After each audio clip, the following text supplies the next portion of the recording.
working with the new transitional authority in Gaza. All parties will agree on a timeline for Israeli forces to withdraw in phases. Un plan de paix pour Gaza en 20 points.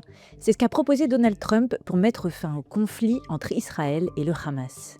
Dans un document publié par la Maison-Blanche, le président américain a proposé en premier lieu de faire de Gaza une zone déradicalisée et libérée du terrorisme et que la ville, aujourd'hui totalement détruite, soit reconstruite au bénéfice de ses habitants.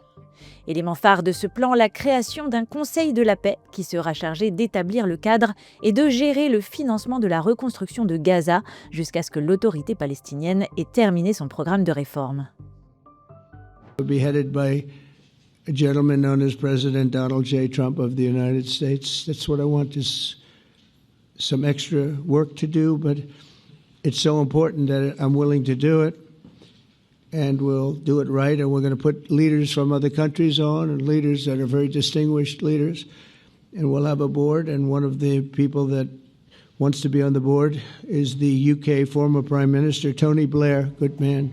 Lancé lors de la visite de Benjamin Netanyahou à Washington, le plan de Trump pour Gaza a reçu l'aval du Premier ministre israélien qui en a profité pour saluer la décision des États-Unis de voter contre la reconnaissance d'un État palestinien à l'ONU le 19 septembre. All our hostages, both those who are alive and those who died, all of them will return home immediately. Hamas will be disarmed. Gaza will be demilitarized. Israel will retain security responsibility, including a security perimeter for the foreseeable future.